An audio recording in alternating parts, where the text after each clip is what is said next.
My question is more for Mr. Kach and Mr. Brackett, but if any other would like to jump in on that, it's okay. So I'm wondering why you guys believe you have done a good job on the school board, even though you have had 2 lawsuits filed against you, one of which you have lost.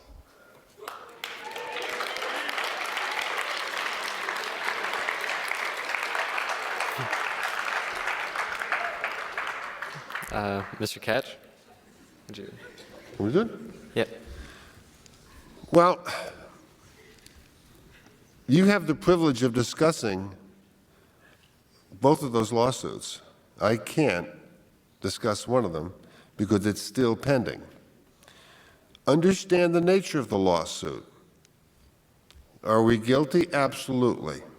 And what happened is that one member of the board did not sift through over 3,000 emails to find what the plaintiff wanted. That was the essence of that lawsuit. But when it comes to hiding things behind closed doors, I will discuss anything in public because you know what? I don't care. The only time you don't discuss things in public is when you're going to hurt somebody's reputation, or when you deal about a child, or if you're trying to purchase land. That's the only time you do that. Personnel issues. Not to convene a private session simply to discuss your ethical concerns about some members on a subcommittee. That doesn't work that way. Take a look at what's happening now in the limiting of the non-public sessions. They're few and far between. Look at the agendas. It's all crossed off. Believe me, the lawsuit is probably the best thing that's happened to us because it corrects a lot of procedures that have been going on for a long, long time, and I welcome it. The latest suit is, again,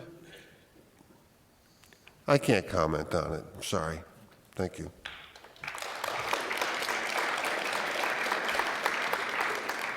Would you like to? I think the whole panel should answer. Okay, whole panel should answer. All right, Mr. Newkirk.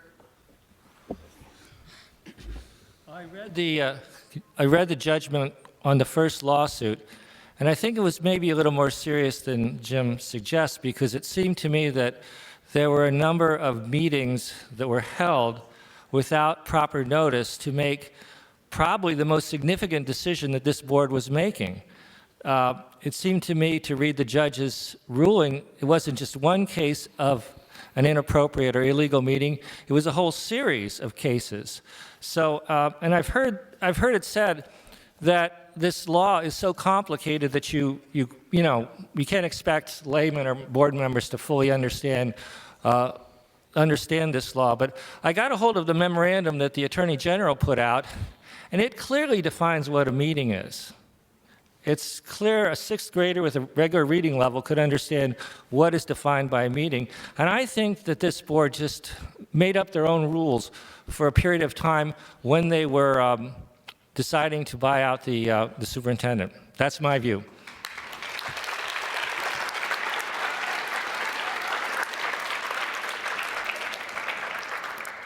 Mr. McDonald. My view is the school board represents the people, and the people have a right to know everything the school board is doing.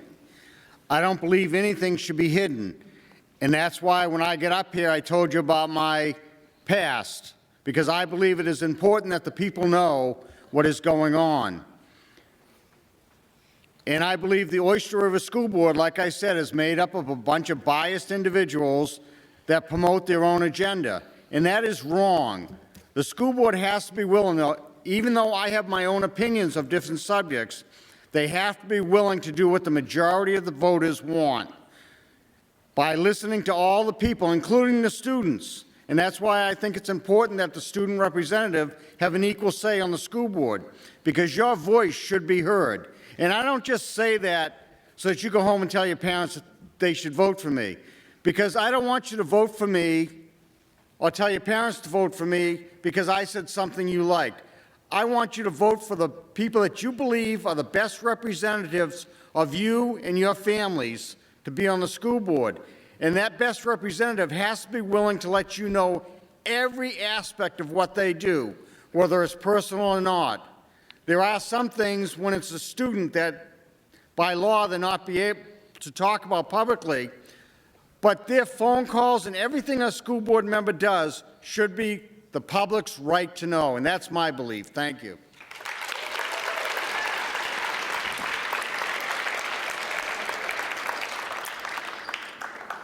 Mr. Brackett. It's obvious Peter has not served on a board because there are some things that are kept quiet. There's personnel issues, which Mr. Coulter's situation was. It was, we had an attorney that we dealt with, and we had the attorney referenced us on what to do. We also were judged on the lawsuit on a case law that came after we had our meetings. And it was a September case law that was cited, and it's kind of hard to follow a case law when it comes after you've done your action.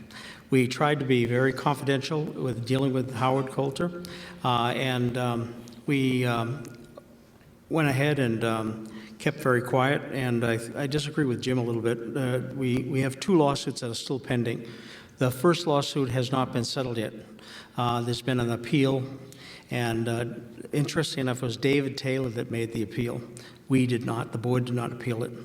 But it's still going on, and the second lawsuit is one where we picked the superintendent, and we're going to have a great superintendent come to the school. He's somebody that's very interested in students and their achievements, and he's going to be very good to the district. And the sue over the way we picked the superintendent, I think, was wrong. I think a lot of people that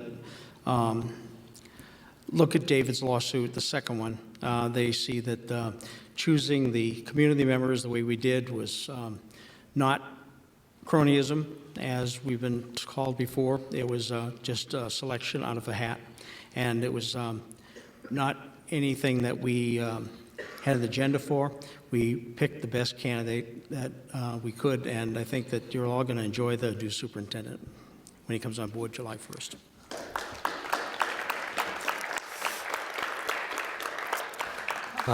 We seem to be running short on time, so if Mrs. Barth and Mr. Howland wouldn't mind, would we like to move to closing statement?